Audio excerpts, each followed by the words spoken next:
Bienvenue dans 5 minutes au musée Rolin. Aujourd'hui, nous allons explorer un triptyque réalisé au début du XVIe siècle. Cette peinture à l'huile sur bois se trouvait à l'origine dans une des chapelles latérales de la cathédrale Saint-Lazare d'Autun. Le commanditaire du tableau est représenté agenouillé en prière sur le panneau principal en bas à gauche. Il s'agit de Jean Petitjean, archidiacre d'Autun, qui commanda cette œuvre en 1515 au peintre Grégoire Guérard pour décorer sa chapelle. Ces 3 panneaux mobiles représentent des scènes bibliques et célèbrent le thème de l'Eucharistie et du partage. Sur le panneau central, la scène symbolise le mystère de l'Eucharistie et le partage du pain. Les panneaux latéraux évoquent ces 2 préfigurations décrites dans l'Ancien Testament. À gauche, la rencontre d'Abraham et de Melchisédek. À droite, la récolte de la manne dans le désert. Une fois fermé, le triptyque offre au regard 2 panneaux représentant des grisailles qui contrastent avec le monde coloré qui est à l'intérieur. Elles représentent Marie et l'enfant Jésus d'un côté, Saint Jean-Baptiste de l'autre. Il est le saint patron du donateur Jean Petitjean. Dans la scène centrale, les expressions fortes des visages appartiennent à des personnages presque individualisés. Les disciples se tournent les uns vers les autres avec des expressions et des gestes d'incompréhension ou de stupéfaction. La figure de Jésus, assis au centre de la composition, est empreinte de sérénité, tandis que les apôtres sont bouleversés par son annonce de la trahison par l'un d'eux. Parmi ses disciples, on reconnaît Judas à droite, à la chevelure rousse et aux vêtements jaunes. Il porte à la taille une bourse remplie d'argent. Saint Jean est représenté aux côtés de Jésus. C'est un beau jeune homme imberbe, au fin visage, aux cheveux longs et brillants. Il est le seul à avoir une expression calme et douce, légèrement inquiète. À gauche, Abraham est représenté en armure et triomphateur, car il vient de sauver son neveu Lot et de gagner une bataille. Il est reçu avec son armée par le roi et grand prêtre Melchisédek, qui est vêtu de vêtements sacerdotaux et d'une couronne ou d'une mitre. Il fait apporter du pain et du vin et bénit Abraham en levant le calice.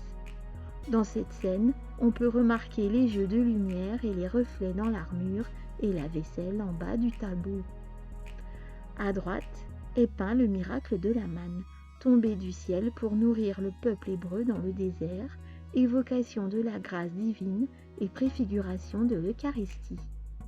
La scène se passe quand les Hébreux sortent d'Égypte pour traverser le désert du Sinaï et ramassent 7 mannes que Dieu fait tomber du ciel pour les nourrir. Moïse et Aaron apparaissent à l'arrière-plan en haut à gauche. On reconnaît Moïse aux mèches qui forment 2 petites cornes qui rappellent le rayonnement divin qu'il vient de recevoir. Le peintre n'a sans doute jamais vu de désert, car celui-ci est encore assez verdoyant, même s'il y a peu de végétation. Il suggère le thème de l'Exode par une tente dressée à droite.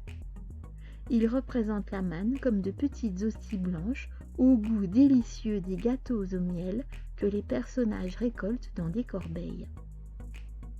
Le peintre les a richement habillés à la mode du XVIe siècle, prétexte pour montrer de somptueuses matières et de fortes couleurs. Cette œuvre est remarquable par la qualité de ses coloris très lumineux et éclatants. La lumière est puissante et franche. Elle laisse peu de place aux ombres, les jeux de reflets sur les armures renvoient les images.